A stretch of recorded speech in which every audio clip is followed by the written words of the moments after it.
بسم اللہ الرحمن الرحیم۔ السلام علیکم، ہمارے چینل میں خوش آمدید۔ امی پلیز جانے دینا، کچھ بھی نہیں ہوگا، باقی سارے کزن بھی جا رہے ہیں۔ وہ 1 گھنٹے سے کھڑی سدرا بیگم کی منتیں کر رہی تھی، مگر ان کا دل رات کے اس پہر اپنی بیٹی کو باہر بھیجنے کے لیے راضی نہیں ہو رہا تھا۔ انہوں نے سمیرہ کے سامنے ہاتھ جوڑے اور بے بسی سے کہا، یہ دیکھو، میرے ہاتھوں کا واسطہ ہے، تم اچھی طرح سے جانتی ہو کہ میرے پاس تمہارے علاوہ کوئی بھی نہیں ہے۔ تم کیوں میری زندگی کو دوبارہ سے اندھیروں سے بھرنے کے لیے تلی ہوئی ہو؟ تمہیں پتہ بھی ہے کہ شہر کے حالات ٹھیک نہیں ہیں، مگر مجال ہے جو تم کبھی اپنی ماں کی کوئی بات مان لو۔ میں نے تمہیں کہہ دیا ہے کہ تم اس گھر سے 1 قدم بھی باہر نہیں نکالو گی، تو اس کا مطلب یہ ہے کہ تم یہاں سے ہلو گی بھی نہیں۔ جلدی سے اپنے کمرے میں جاؤ، اب دوبارہ سے مجھے تمہاری آواز سنائی نہ دے۔ میں نے اپنا حکم سنا دیا ہے، رات کو 12 بجے جب ماموں آئیں گے تو میں خود ہی انہیں کھانا دے دوں گی۔ تمہیں کمرے سے نکلنے کی ضرورت نہیں ہے۔ اب سے تمہارا کام صرف یہی ہے کہ اپنی پڑھائی کی طرف توجہ دو، یوں کر کے کاموں میں خود کو مت الجھاؤ، ورنہ یہ لوگ تمہیں اپنا نوکر ہی سمجھ لیں گے۔ یہ بات انہوں نے تھوڑی سی دھیمے لہجے میں کہی تھی، اور پھر اس کے بعد اسے کمرے میں دھکیلنے کے بعد وہ خود بھی اپنے کمرے میں چلی گئی تھی۔ جیسے ہی وہ بستر پر بیٹھی، ان کی آنکھوں میں آنسو آ گئے۔ تکلیف سے انہوں نے اپنی آنکھیں بند کر لیں۔ آنسو موتیوں کی طرح ٹوٹ کر گر رہے تھے۔ انہوں نے ہاتھ میں ایک تصویر پکڑ رکھی تھی، جسے انہوں نے سینے سے لگا لیا اور شکوے شکایات کرتے ہوئے کہنے لگیں، سردار صاحب، آپ کو میں کبھی بھی معاف نہیں کروں گی۔ آپ نے مجھے ظالم دنیا میں تنہا چھوڑ دیا۔ آپ نے میرا ذرا بھی نہیں سوچا کہ میں آپ کے بغیر کیسے زندگی گزاروں گی۔ اگر مجھے پتا ہوتا کہ اس رات آپ دوبارہ لوٹ کر نہیں آئیں گے تو میں کبھی بھی آپ کو جانے کی اجازت نہیں دیتی۔ یہ کہہ کر وہ سسکیوں سے رونے لگی۔ 25 سالوں سے وہ اپنے بھائی کی دہلیز پر بیٹھی ہوئی تھی، اور یہ ان کے بھائی کی ہی کرم نوازی تھی کہ آج تک انہوں نے کبھی بھی اپنی بہن کو نہیں ڈانٹا تھا، اور نہ ہی کوئی ایسی بات کی تھی کہ جس کی وجہ سے ان کی دل آزاری ہوتی۔ مگر ان کی بیگم کوئی بھی موقع ہاتھ سے نکلنے نہیں دیتی تھی جس میں وہ ان ماں بیٹی کو تانا نہ دیں۔ وہ ہر ممکن کوشش کر چکی تھی کہ وہ کسی طرح سے انہیں یہاں سے نکال دیں، مگر ہر بار ہی وہ ناکام ہو جاتی، کیونکہ ان کا اپنا ہی شوہر ان کی کوئی بھی بات ماننے کے لیے تیار نہیں تھا۔ ابھی بھی وہ بے چینی سے کمرے میں ٹہل رہی تھی۔ سونیا پرجوش کمرے میں اندر داخل ہوئی اور اپنی ماں کے گلے لگتے ہوئے کہنے لگی، امی جان، آپ کی اجازت چاہیے۔ بیٹی کو دیکھ کر ان کے لبوں پر مسکراہٹ پھیل گئی۔ پیار سے انہوں نے اس کے ماتھے پر بوسہ دیا اور کہنے لگی، ارے میری بیٹی کو میری طرف سے مکمل طور پر آزادی ہے، تمہیں مجھ سے اجازت لینے کی ضرورت نہیں ہے۔ تمہاری ماں تم پر بہت یقین کرتی ہے۔ تمہاری ماں کو پتہ ہے کہ تم کبھی بھی کوئی ایسی حرکت نہیں کرو گی کہ جس کی وجہ سے مجھے شرمندگی اٹھانی پڑے۔ ان کے لہجے میں اپنی بیٹی کے لیے بہت مان تھا، اور وہ اس سے بہت زیادہ پیار کرتی تھی، چونکہ وہ سب بہن بھائیوں میں چھوٹی تھی۔ بڑے 2 بیٹے تو ملک سے باہر ہوتے تھے۔ جب سے وہ گئے تھے کبھی کبھار ہی فون پر رابطہ ہوتا تھا۔ بیٹوں سے اس قدر بے وفائی کی انہیں بالکل بھی امید نہیں تھی۔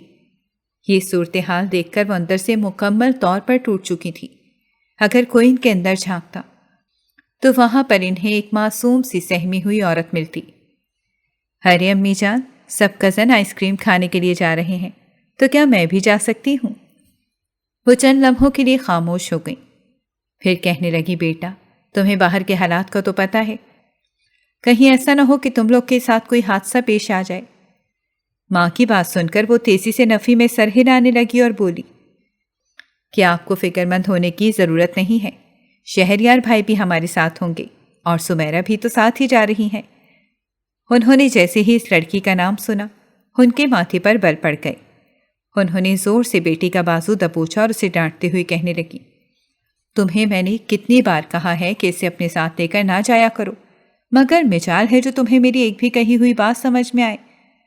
اس نے اپنا بازو چھڑوایا اور منہ بناتے ہوئے بولی، امی مجھے تکلیف ہو رہی ہے۔ یہ کیا کر رہی ہیں؟ جہاں تک اسے لے کر جانے کا سوال ہے تو وہ معصوم پورا دن گھر میں ہی قید رہتی ہے۔ آپ نے تو اس کا یونیورسٹی میں بھی داخلہ نہیں کروایا۔ وہ بیچاری سارا وقت گھر میں ہی گزار دیتی ہے۔ اگر میں ذرا دیر کے لیے اسے باہر لے کر چلی جاتی ہوں تو اس میں ایسی کون سی نوبت آ جاتی ہے اور آپ کو پریشان ہونے کی ضرورت نہیں ہے۔ جیسا آپ سوچ رہی ہیں ویسا کچھ بھی نہیں ہے۔ شہریار اس میں بالکل بھی دلچسپی نہیں لیتے، وہ تو اسے اپنی بہن سمجھتے ہیں۔ یہ میں نے کچھ دن پہلے ہی نوٹ کر لیا تھا، اس وجہ سے میں بھی مطمئن ہو گئی ہوں۔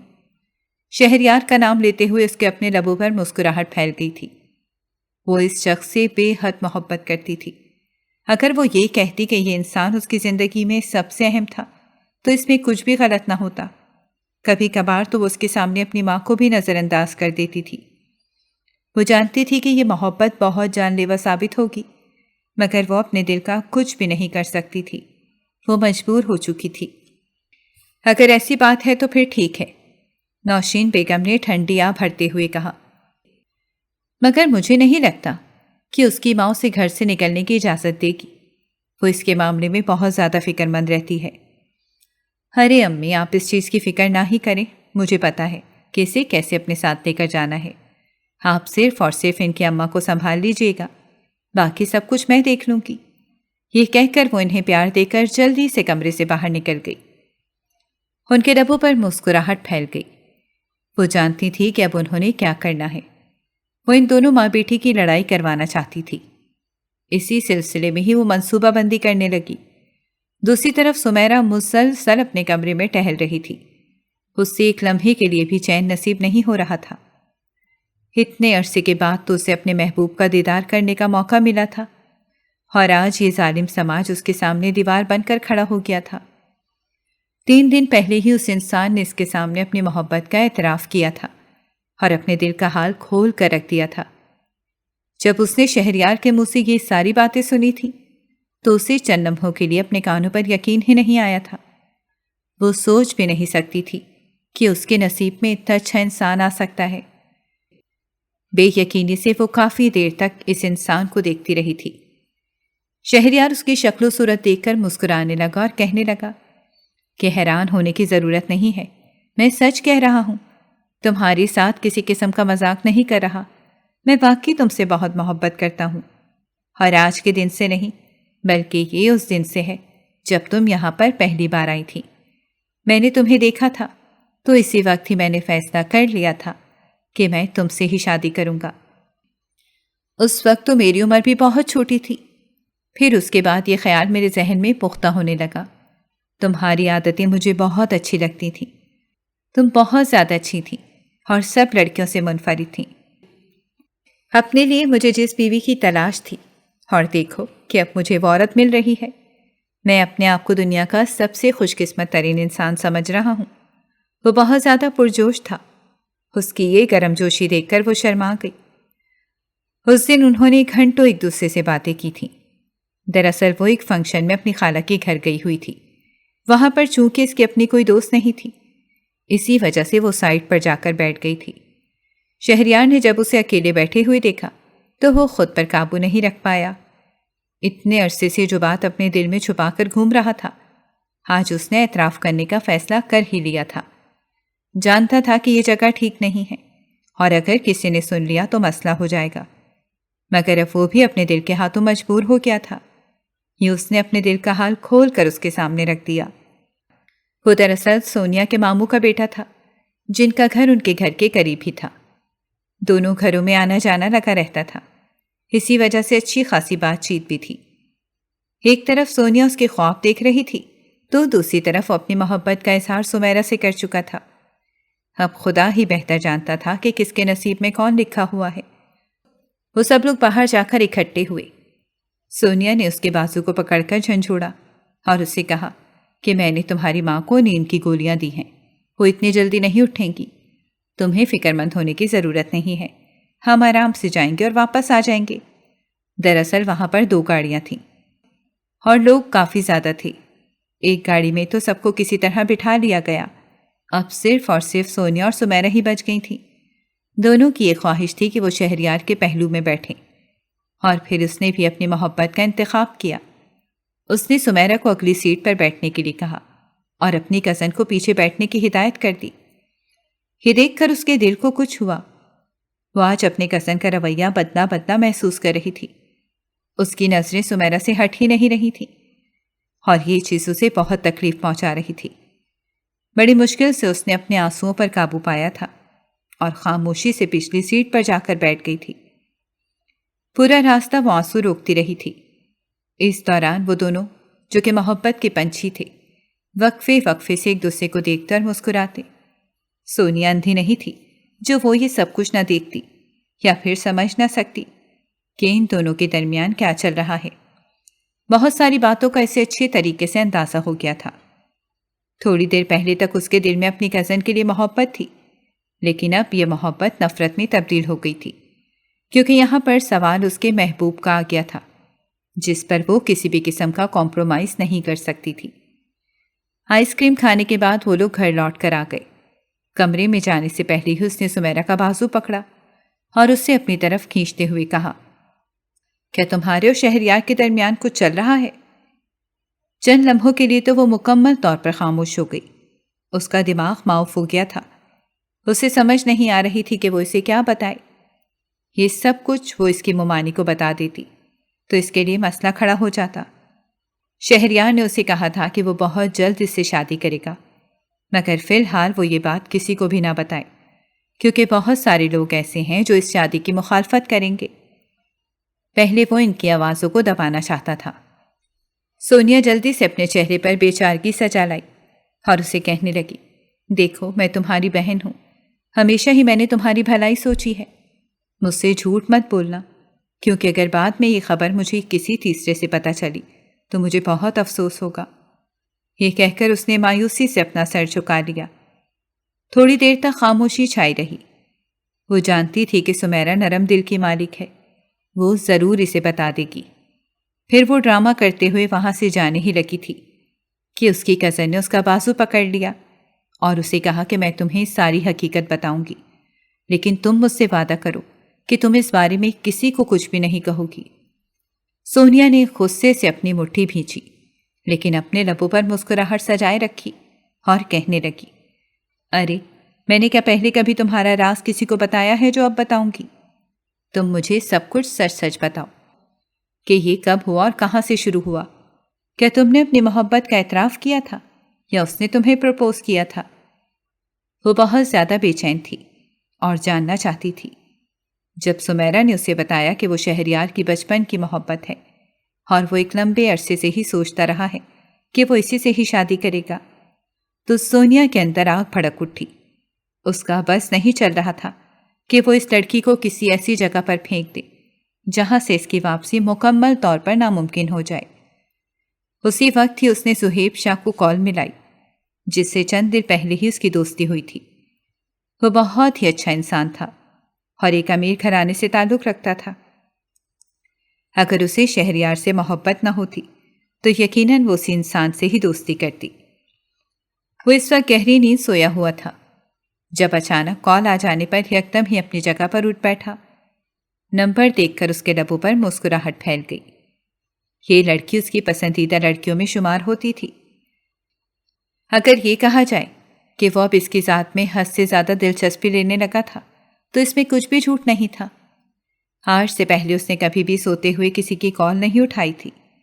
وہ موبائل بند کر دیتا تھا، مگر جب سے وہ لڑکی اس کی زندگی میں آئی تھی تب سے وہ ہر وقت ہی موبائل پر نظر رکھتا تھا۔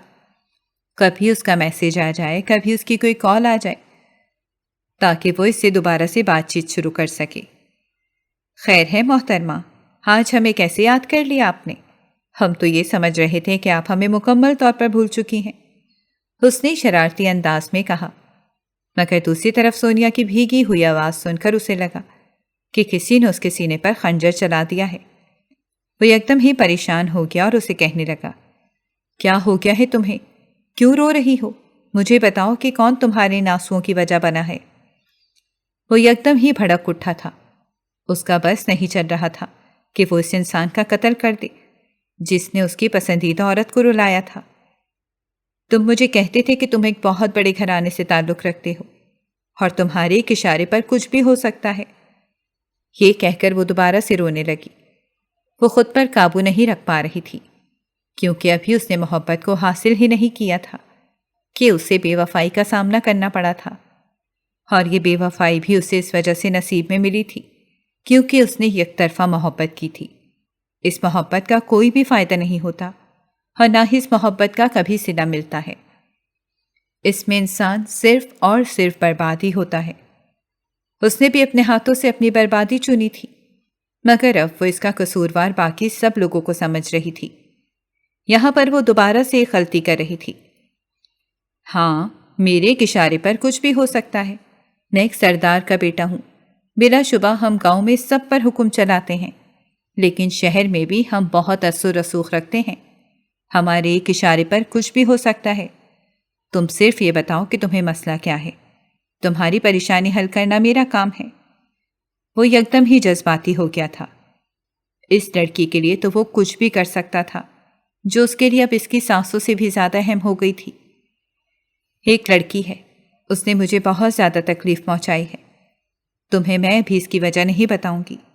تمہیں صرف اور صرف اسے غائب کرنا ہے اور ایک ایسی جگہ پر بھیجنا ہے جہاں سے وہ کبھی بھی لوٹ کر واپس نہ آ سکے۔ اس نے آنسوؤں کو صاف کرتے ہوئے یہ کہا تھا۔ دوسری طرف چند لمحوں کے لیے خاموشی چھا گئی۔ زہیب شاہ نے آج تک کبھی بھی کسی لڑکی کو غائب نہیں کیا تھا۔ اغوا تو وہ کسی کو کر ہی نہیں سکتا تھا، کیونکہ وہ اچھے اخلاق کا مالک تھا اور اچھی نیچر کا بندہ تھا۔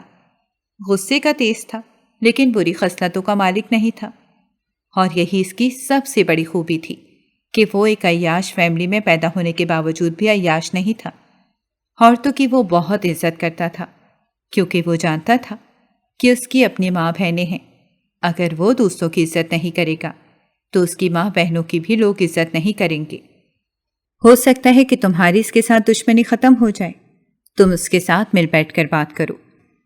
یوں چھوٹی چھوٹی بات پر کسی کو اغوا تو نہیں کروا سکتے۔ اس نے بات مکمل ہی نہیں کی تھی کہ وہ عورت چلانے لگی اور کہنے لگی، یہ چھوٹی بات نہیں ہے، اس نے میری زندگی برباد کر دی ہے۔ میں تمہیں ابھی کچھ بھی نہیں سمجھا سکتی۔ اگر تم میری مدد کر سکتے ہو تو مجھے بتا دو، اور اگر تم نے یہ سب کچھ نہیں کرنا تب بھی مجھے کلیئر کر دو تاکہ میں کسی اور سے بات کر لوں۔ یہ کہہ کر اس نے غصے سے کال کاٹ دی تھی۔ زہیب اس کی کال کاٹنے پر پریشان ہو گیا اور دوبارہ سے اسے کال ملا دی۔ کیا ہو گیا ہے یار، تم اتنی جذباتی کیوں ہو گئی ہو؟ اچھا چلو، مجھے اس لڑکی کا نمبر بھیجو، میں اسے سبق سکھاؤں گا۔ تم بے فکر ہو جاؤ، بس تم دیکھو کہ میں اس کے ساتھ کرتا کیا ہوں۔ اس کی ہمت بھی کیسے ہوئی کہ اس نے تمہیں رلایا؟ تھوڑی ہی دیر کے بعد اس کے واٹس ایپ پر میسیج آیا۔ جب اس نے تصویر کھولی تو ایک لمحے کے لیے اس کا دل تیزی سے دھڑکا۔ یہ نین نقش۔ کچھ ہی دنوں کے بعد سونیا سمیرا کو غائب کرنے کے ارادے سے گھر سے باہر نکلی۔ اسے پتہ چل گیا تھا کہ زہیب تو اس کی کسی بھی صورت مدد نہیں کرے گا۔ اس نے اپنے ایک اور میل دوست سے مدد طلب کر لی تھی اور اسے لے کر ایک ویران گلی میں چلی گئی۔ سمیرا حیران ہو گئی اور اسے کہنے لگی کہ تم مجھے یہاں پر کیوں لے کر آئی ہو؟ اس کی بات سن کر وہ پراسرار انداز میں مسکرانے لگی اور کہنے لگی، تاکہ تم سے ہمیشہ ہمیشہ کے لیے چھٹکارا حاصل کر سکوں۔ یہ کہہ کر وہ کھلکھلا کر ہنس پڑی۔ دوسری طرف وہ بہت زیادہ پریشان ہو گئی اور فکر مندی سے بولی، یہ تم کس طرح کی باتیں کر رہی ہو؟ خدا کے لیے ایسے مت بولو، تم مجھے پریشان کر رہی ہو۔ اس سے پہلے کہ وہ مزید کچھ کہتی، کسی نے اس کی ناک پر رومال رکھا اور اسے بے ہوش کر دیا۔ دوبارہ جب اسے ہوش آیا تو وہ ایک کوٹھے پر موجود تھی۔ ستارہ بائی اس کے قریب بیٹھی ہوئی تھی اور بہت ہی غور سے اس خوبصورت لڑکی کا چہرہ دیکھ رہی تھی جو تھوڑے وقت پہلے ہی یہاں پر لائی گئی تھی۔ ارے تم تو بے حد خوبصورت ہو، تم تو میرے کوٹھے کا نام روشن کر دو گی۔ جب اس نے یہ بات کی تو سمیرا کو لگا کسی نے اس کے قدموں کے نیچے سے زمین کھینچ لی ہے۔ وہ بے یقینی سے سامنے بیٹھی عورت کی طرف دیکھنے لگی اور نفی میں سر ہلاتے ہوئے کہنے لگی، نہیں نہیں، ایسا نہیں ہو سکتا، یہ آپ کس طرح کی باتیں کر رہی ہیں؟ میں کہاں پر موجود ہوں؟ وہ یکدم ہی بہت زیادہ بے چین ہو گئی تھی اور باہر کی طرف بھاگی۔ ستارہ بیگم نے تیزی سے اس کا بازو پکڑا اور پیچھے کی طرف کھینچتے ہوئے کہا، ارے میری رانی، کہاں پر جا رہی ہو؟ تمہیں یہاں پر میں بڑی مشکل سے لائی ہوں۔ اتنے عرصے سے ہمیں خوبصورت لڑکی نہیں مل رہی تھی۔ تم نہ صرف خوبصورت ہو بلکہ اس کے ساتھ ساتھ تم نازک بھی ہو اور جوان بھی ہو۔ تم سے تو ہمیں بہت زیادہ منافع ہوگا۔ میں نے تمہاری 2 کروڑ قیمت ادا کی ہے، اور جب تک میں یہ پیسے وصول نہیں کر لیتی تب تک تو میں تمہیں اس کمرے سے بھی باہر نہیں نکلنے دوں گی۔ پھر یہ قیمت وصول کرنے کے بعد تمہیں اتنی اجازت ہو جائے گی کہ تم اس حویلی میں گھوم سکتی ہو، لیکن باہر تم پھر بھی نہیں جا سکتی جب تک کہ تم میرا اعتماد نہ حاصل کر لو۔ آپ میرے ساتھ یہ ظلم نہیں کر سکتی، کہا تھا۔ اس نے چلاتے ہوئے کہا تھا۔ اس کی بات سن کر ستارہ بیگم پراسرار انداز میں مسکرانے لگی اور کہنے لگی کہ میں تمہارے ساتھ کسی قسم کا ظلم نہیں کر رہی، بلکہ یہ ظلم تمہارے ساتھ تمہاری اپنی کزن نے کیا ہے۔ میں نہیں جانتی کہ اس کی ایسی کون سی دشمنی تھی جو اس نے نکالی ہے، مگر تمہیں برباد کرنے کے چکر میں اس نے ہمارا بہت فائدہ کر لیا ہے۔ اب تم یہیں پر ہی بیٹھو، شام کے وقت تمہاری استانی آئے گی، وہ 1 ہفتے تک تمہیں رقص کرنا سکھائے گی۔ مجھے یقین ہے کہ تم بہت جلد سیکھ جاؤ گی۔ ایک تو تم ابھی جوان ہو، دوسرا تمہارا دماغ بھی تیز ہوگا۔ بس دل لگا کر تم نے کام کرنا ہے اور میرے ساتھ کوئی بھی چالاکی کرنے کی ضرورت نہیں ہے۔ جو بھی انسان میرے ہاتھ سے نکلنے کی کوشش کرتا ہے میں اس کی گردن دبا لیتی ہوں۔ اور پھر اسے ایک ملازم کا ڈراوا دے دیا گیا تھا۔ وہ بہت ہی خوفناک انسان تھا جسے دیکھ کر ہی اسے گھن محسوس ہو رہی تھی۔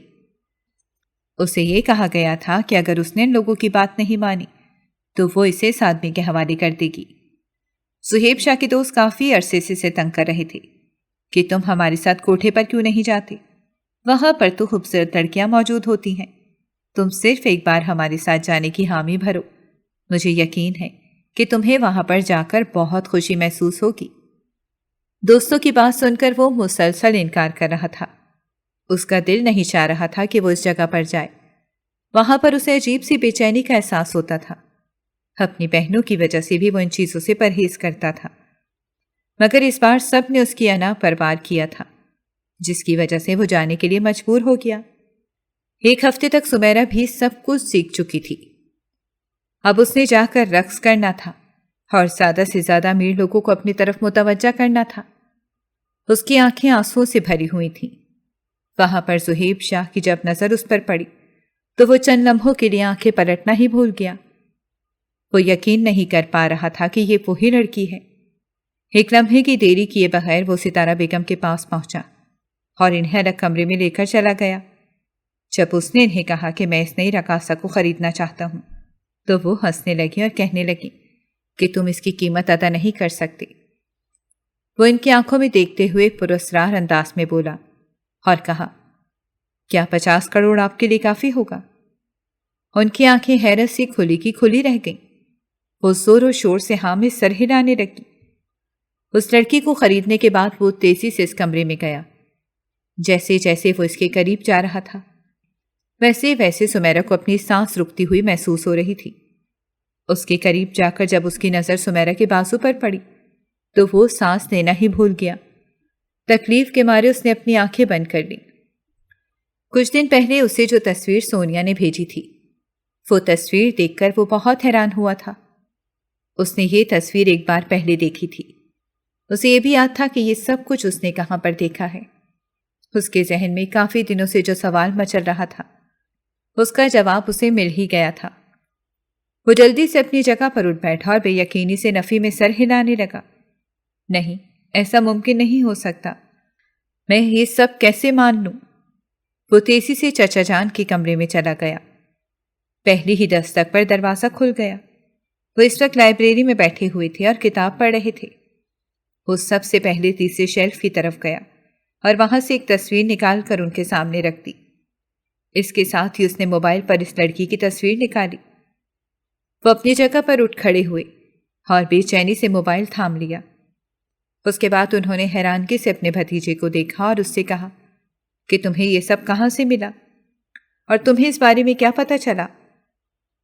وہ ایک گہری سانس لیتے ہوئے بولا، کیا آپ نے مجھے اتنا بے وقوف سمجھا ہوا ہے؟ آپ کی جھوٹی کہانی پر باقی سب یقین کر سکتے ہیں، لیکن میں یقین نہیں کر سکتا۔ مجھے پتا ہے کہ آپ نے چچی جان کو طلاق نہیں دی تھی، بلکہ انہیں آپ نے ابھی تک نکاح میں رکھا ہوا ہے۔ اگر آپ انہیں چھوڑ نہیں سکتے تھے تو کم از کم انہیں اپنا لیتے۔ آپ کو کچھ پتا بھی ہے کہ وہ اس وقت کہاں پر ہیں اور کس طرح کی زندگی گزار رہی ہیں۔ تمہیں اس چیز کی فکر کرنے کی ضرورت نہیں ہے۔ بہتر یہ ہے کہ تم اس معاملے سے دور رہو۔ ویسے بھی ابھی الیکشن سر پر آ رہے ہیں میں نہیں چاہتا کہ کوئی نیا تماشا بنے۔ بیٹی کی تصویر کو وہ ابھی تک دیکھ رہے تھے۔ وہ سوچ بھی نہیں سکتے تھے کہ وہ اتنی بڑی ہو چکی ہوگی۔ جب وہ اپنی بیوی کو چھوڑ کر گئے تھے تب وہ اس کے پیٹ میں موجود تھی۔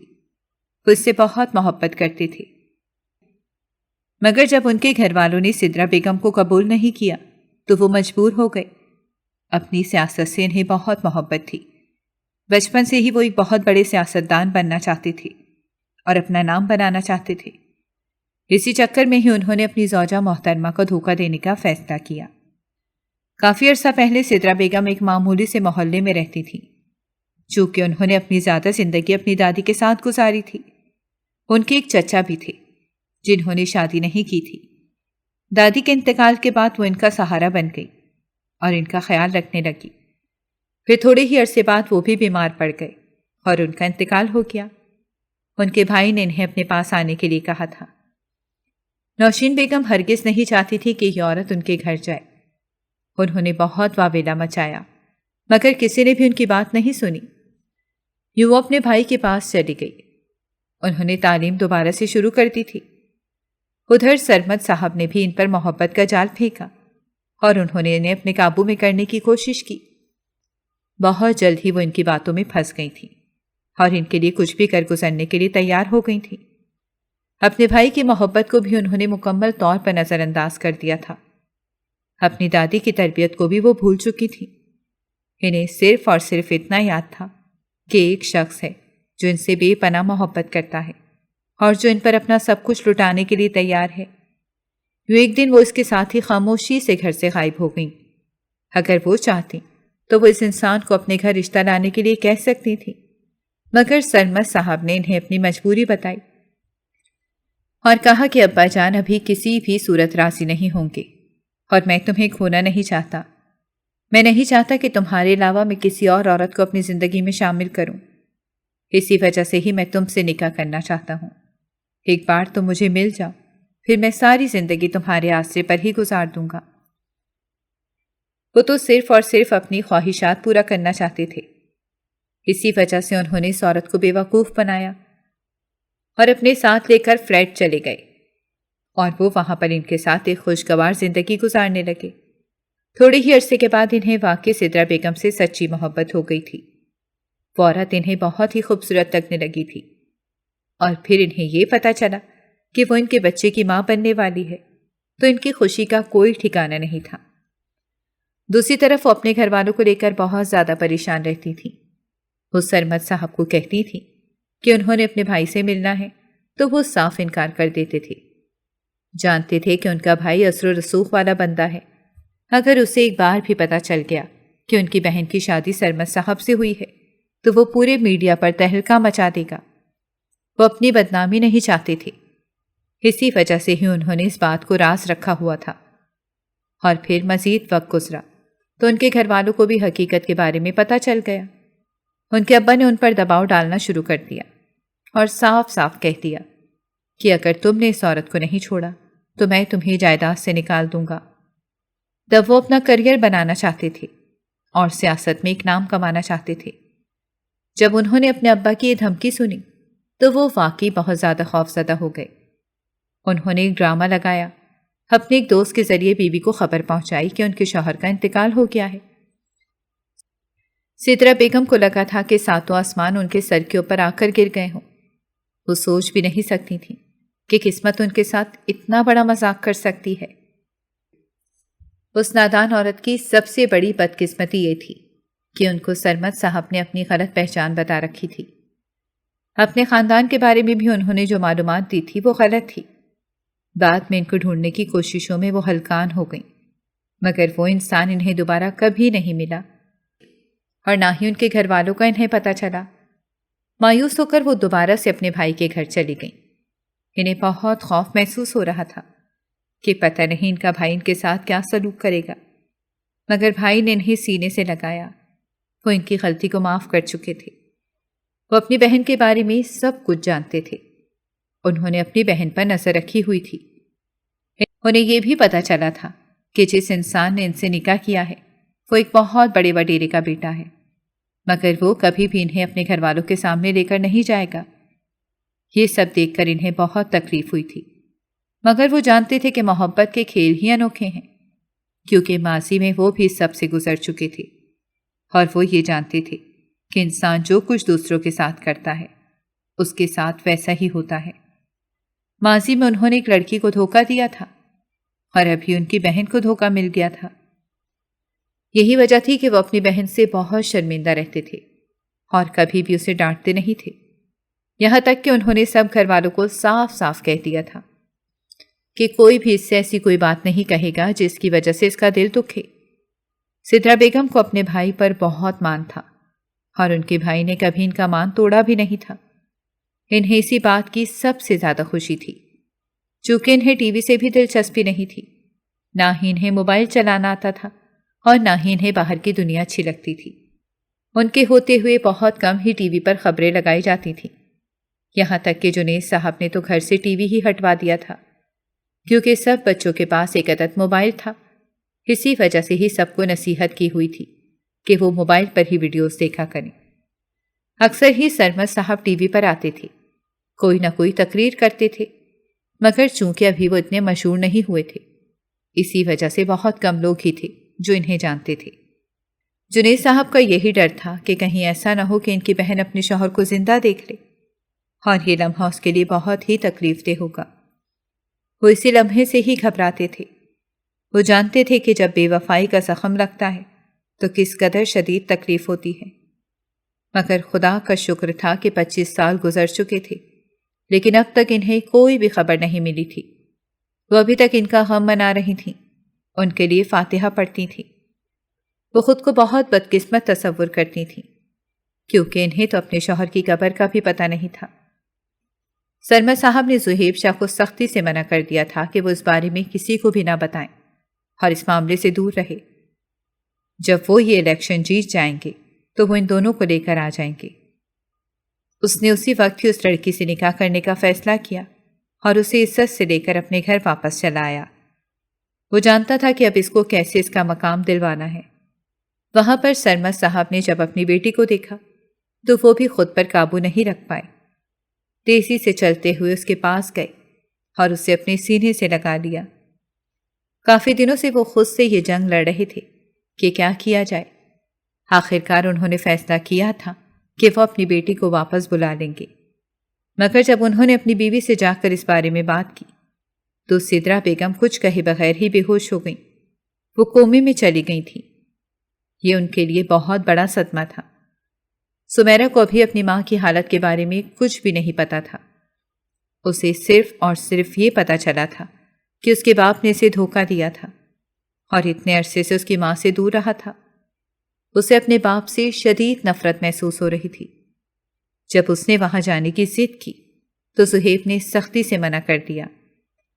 وہ اس کے کمرے میں بیٹھی ہوئی تھی جب وہ چھوٹے چھوٹے قدم اٹھاتا ہوا اس کے پاس گیا۔ جانتا تھا کہ چیزیں بہت زیادہ الجھی ہوئی ہیں، انہیں ٹھیک ہونے میں تھوڑا سا وقت لگے گا۔ تم مجھے یہ بتاؤ کہ تمہارے ساتھ یہ سب کچھ کس نے کیا؟ اس نے دھیمی آواز میں پوچھا تو سمیرہ نے روتے ہوئے اسے سونیا کے بارے میں بتا دیا۔ اگلے ہی دن وہ اس کے پاس پہنچ گیا تھا کہ اس سے حساب لے سکے، مگر سامنے کھڑی لڑکی نے چیختے ہوئے بتایا تھا کہ یہ سب کچھ میں نے شہریار کی وجہ سے کیا تھا، کیونکہ میں اس سے بہت محبت کرتی تھی اور وہ میرے راستے میں رکاوٹ بن رہی تھی۔ بس میں نے اپنے راستے سے اس رکاوٹ کو ہٹا لیا ہے۔ اب تم نے اس سے نکاح کر لیا ہے تو اسے اپنے پاس ہی رکھنا، کہیں ایسا نہ ہو کہ وہ دوبارہ سے مجھ سے میرا محبوب چھیننے کے لیے آ جائے۔ اس نے شہریار کو یہ بتایا تھا کہ وہ اپنے ایک عاشق کے ساتھ بھاگی ہے، جس کی وجہ سے اس کے دل میں سمیرہ کے لیے نفرت پیدا ہو گئی تھی۔ ان دنوں وہ اس کی ہمدرد بنی ہوئی تھی اور جا کر اسے جھوٹی تسلیاں دیتی تھی تاکہ کسی طرح سے اس کے قریب ہو سکے۔ زہیب نے اسے اس کے حال پر ہی چھوڑ دیا تھا کیونکہ وہ پہلے ہی قابل رحم تھی۔ اس کے دل میں جو تھوڑے بہت جذبات جنم لیے تھے وہ بھی ختم ہو گئے تھے۔ اب اس کا دل صرف اور صرف سمیرہ کی طرف مائل ہو گیا تھا۔ سب سے پہلے جا کر اس نے اپنے چچا اور چچی کے درمیان کی دوریاں ختم کرنی تھیں۔ تھوڑے ہی دنوں بعد جب سدرا بیگم کو ہوش آیا تو وہ مسلسل روئے جا رہی تھیں۔ ڈاکٹر پریشان تھے کہ اگر وہ اسی طرح سے ہی روتی رہیں تو ان کی طبیعت مزید بگڑ جائے گی۔ ان کے شکوے شکایات ختم ہی نہیں ہو رہی تھی۔ وہ یہ سب برداشت ہی نہیں کر پا رہی تھی کہ ان کے محبوب نے انہیں دھوکہ دیا ہے۔ میں آپ پر اندھا یقین کرتی تھی۔ اتنے عرصے سے میں آپ کے لیے فاتحہ پڑھتی رہی ہوں۔ مجھے پتہ ہی نہیں ہے کہ آپ زندہ ہیں، اور آپ اتنے عرصے کے بعد آج آ کر مجھے بتا رہے ہیں کہ آپ نے مجھ سے جھوٹ بولا تھا، اور یہ بات آپ بہت ہی نارمل انداز میں کہہ رہے ہیں۔ آخر کوئی انسان اس قدر ظالم کیسے ہو سکتا ہے؟ مجھے معاف کر دو، میں واقعی بہت زیادہ شرمندہ ہوں۔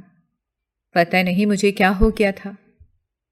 سیاست کی محبت نے مجھے بے بس کر دیا تھا، مگر میری ایک بات پر یقین رکھو کہ تمہارے بغیر میں ایک لمحہ بھی سکون میں نہیں رہا۔ ہر وقت ہی مجھے تم لوگوں کی یاد ستاتی رہتی تھی، مگر میں اپنے گھر والوں کی وجہ سے بے بس تھا، اور پھر بعد میں شرمندگی کی وجہ سے میں تمہارے سامنے نہیں جا پا رہا تھا کہ کیسے تمہارا سامنا کروں گا۔ جہاں آپ نے اتنا عرصہ انتظار کر لیا تھا، وہاں پر تھوڑا اور ہی انتظار کر لیتے، میرے مرنے کے بعد میرے پاس آتے، کم از کم مجھے یہ تکلیف تو نہ پہنچتی۔ سمیرہ بے بسی سے روتے ہوئے اپنی ماں کو دیکھ رہی تھی۔ قریب ہی زہیب کھڑا تھا، جس نے اس کے کندھے پر ہاتھ رکھے ہوئے تھے۔ اس نے زوجہ محترمہ کے کانوں میں سرگوشی کی اور بولا، فکر مت کرو، سب کچھ ٹھیک ہو جائے گا۔ اور پھر ایسا ہی ہوا۔ شکوے شکایات کرنے کے بعد وہ دونوں آپس میں راضی ہو چکے تھے۔ سمیرہ کا بھی اب ناراضگی کا کوئی سبب نہیں بنتا تھا۔ جو کچھ بھی ہوا تھا وہ ان سب لوگوں نے نصیب کا لکھا ہوا سمجھ کر قبول کر لیا تھا۔ سرمد صاحب کو تو یہ دکھ ہی نہیں جا رہا تھا کہ انہوں نے اپنی زندگی کے 25 سال برباد کر دیے تھے، اور اب ان کا مداوع بھی نہیں ہو سکتا تھا۔ وہ دونوں گھر واپس جا رہے تھے جب صہیب مسکراتے ہوئے بولا، تمہارے اماں ابا کے درمیان ناراضگی ختم ہو گئی ہے، تو کیوں نہ اب ہم بھی ایک دوسرے سے ناراضگی ختم کر کے محبت پیدا کریں۔ یہ بات اس نے شرارتی انداز میں کہی تھی۔ سمیرہ نے کھڑکی کی طرف منہ کر لیا اور مسکراہٹ دباتے ہوئے کہنے لگی، ابھی اس کی ضرورت نہیں ہے، میں ذہنی طور پر تیار نہیں ہوں۔ تم ایک بار گھر پہنچو، میں تمہیں اچھے طریقے سے تیار کروں گا۔ اس نے معنی خیز انداز میں یہ بات کی۔ سمیرہ کا دل تیزی سے دھڑکا تھا، اس کی پلکیں لرز اٹھی تھیں۔ اس کے نصیب میں یہ جو اچانک تبدیلی ہوئی تھی، یہ بہت ہی خوش فہم ثابت ہونے والی تھی، اور اس کو اس چیز کا اندازہ ہو گیا تھا۔ اگر آپ کو ہماری کہانیاں پسند آ رہی ہیں تو ہمارے چینل کو سبسکرائب کریں اور بیل آئیکن کو پریس کرنا مت بھولیے گا تاکہ ہماری ہر کہانی آپ تک بر وقت پہنچے، اور کامنٹ باکس میں اپنی رائے کا اظہار کرنا مت بھولیے گا۔